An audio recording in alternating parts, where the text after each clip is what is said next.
तो एप्पल ने अपना नया entry level flagship phone iPhone 17 SE launch कर दिया है और इसके आते ही ना एक जबरदस्त बहस शुरू हो गई है कि भाई ये फोन एक जीनियस मूव है या फिर एक बहुत ही सोचा समझा स्कैम।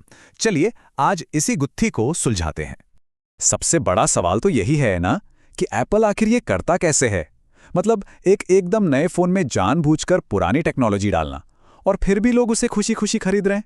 आइए इस पूरी स्ट्रैटेजी के पीछे का राज समझने की कोशिश करते हैं। ठीक है, तो इस फोन की कहानी ना इस एक स्लाइड में साफ दिख जाती है। एक तरफ आपको मिलती है फ्यूचर वाली टेक्नोलॉजी जैसे कि पावरफुल A19 चिप और एप्पल इंटेलिजेंस, और दूसरी तरफ सालों पुरानी चीजें, 60 हर्ट्ज का डिस्प्ले और वो पुराना वाला नॉच डिजाइन। यही वो अजीब सा कॉम्बिनेशन है जो इस फोन को इतना इतना कंफ्यूजिंग और दिलचस्प बनाता है। तो चलिए अब जरा और गहराई में उतरते हैं और इस फोन को ठीक से समझते हैं। हम उन खास फीचर्स पर नजर डालेंगे जिनकी वजह से लोग दो टीमों में बंट गए हैं। सबसे पहले अच्छी चीजों की बात करते हैं, वो चीजें जो इसे एक फ्लैगशिप का टैग देती हैं। इसमें लेटेस्ट A19 चिप है, मतलब परफॉर्मेंस और स्पीड के मामले में कोई शिकायत नहीं होगी। बेस स्टोरेज भी सीधा 256 GB से शुरू हो रहा है और सबसे बड़ी बात, ये एप्पल इंटेलिजेंस के लिए पूरी तरह से तैयार है। तो मतलब कागज पर देखें तो ये फोन एकदम फ्यूचर प्रूफ लगता है। लेकिन अब बात करते हैं उन समझौतों की जो करने पड़ेंगे। डिस्प्ले आज भी 60 हर्ट्ज का है। जी हां, 60 हर्ट्ज, जबकि इस दाम पर 120 हर्ट्ज एक आम बात हो गई है।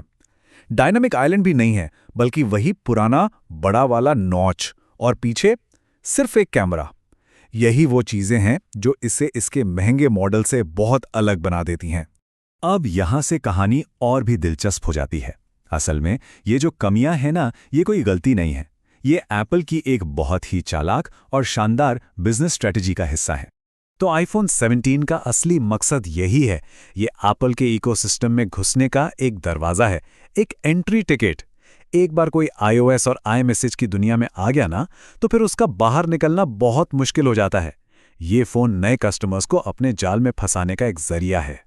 और ये स्लाइड एप्पल की पूरे लॉन्ग टर्म प्लान को साफ साफ दिखा रही है। पहला स्टेप, एक किफ़ायती आईफोन देके कस्टमर को इकोसिस्टम में ले आओ। फिर धीरे धीरे जब उस कस्टमर को 60 हर्ट्ज डिस्प्ले या सिंगल कैमरा जैसी कमियां महसूस होने लगें, तो वो अपने अगले फ़ोन के लिए अपने आप ही प्रो मॉडल की तरफ देखेगा।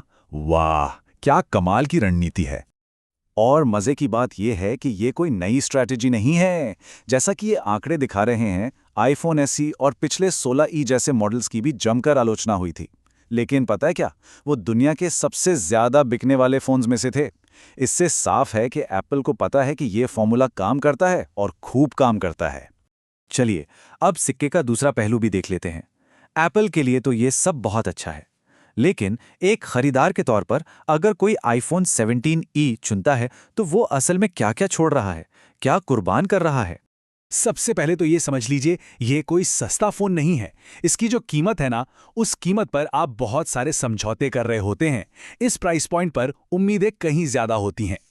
अब जरा इस स्लाइड पर जो कंपैरिजन है वो देखिए, ये सच में आंखें खोलने वाला है। इसी कीमत में दूसरे ब्रांड्स 120 हर्ट्ज डिस्प्ले, 3 कैमरे और modern punch hole design offer कर रहे हैं। हार्डवेयर के मामले में आईफोन 17E अपनी कीमत के हिसाब से कई साल पीछे चल रहा है। और ये एक लाइन, ये कोट कस्टमर्स की जो फीलिंग है ना, उसे बिल्कुल सही तरीके से बताता है।